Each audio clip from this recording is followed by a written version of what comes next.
which involves different forms of relationships between husband and wife and other forms of relationships which is not condoned, rather it's haram in Sharia. Our ulama have always encouraged us to send our children to Islamic schools. Though there is a fee when sending children to Islamic schools, but I would say, my friends, that it's worth paying £1,500 a year if you can ensure the safety of the iman of your children. Because living in the West, there are always certain challenges that we are going to face. And one of the challenges is the education system. That because it's a Western country which believes in equality, in liberalism, they're going to teach their ethics and their values. However, if we are able to send our children to an Islamic school, we can ensure that our children are brought up on iman. Because friends, the greatest concern to hit the ummah today is something called intellectual apostasy.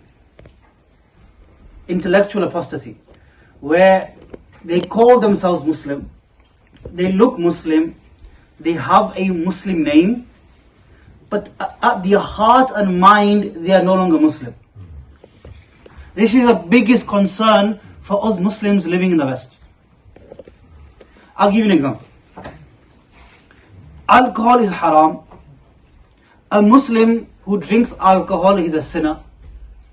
But the aqidah of Muslims, as Imam al-Tahawi mentions, لا نكفره بذنب ما لم يستحله.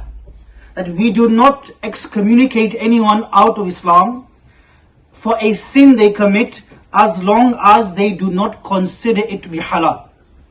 So a person takes alcohol, he's still a Muslim, as long as he considers alcohol to be haram. Now we have people who call themselves liberal or secular Muslims. Now the issue in Sharia is a person who engages in any form of relationship outside of marriage, before or after marriage, or with the same gender, that person is committing a major sin. Now the problem here lies where we have people who say it's okay to engage in these extramarital affairs. Now any person who says it's okay, it's fine, that person has left the fold of Islam.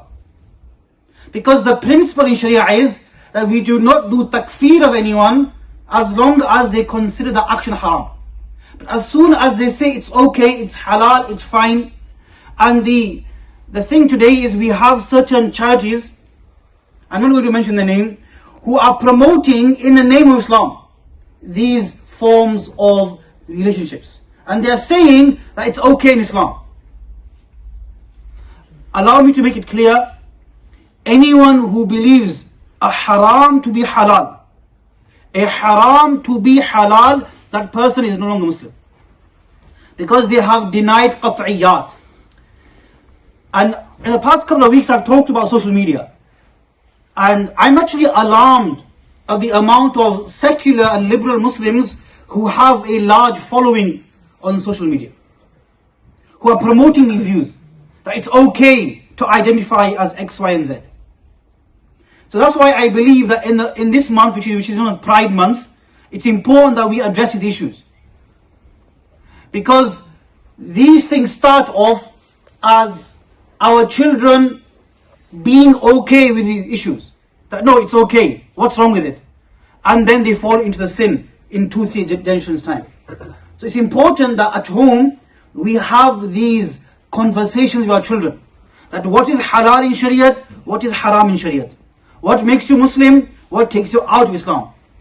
And friends, just like criticism of Israel does not make you anti-Semitic, similarly, disagreeing with a certain lifestyle does not make you anti that lifestyle, or does not make you homophobic, does not make you a person of discrimination. So we can continue to disagree with certain lifestyles, at the same time teaching our children that we live in the West and it's important that we don't discriminate against anyone. So we can find a balance. But I think it's very, very important that we have these discussions with our children. Because through schools, through the curriculum, these issues are being taught to our children. And I said that the main thing I would urge all parents is consider sending your children to Islamic schools. That way we can safeguard their iman. Because as I said at the beginning, the biggest concern is intellectual apostasy.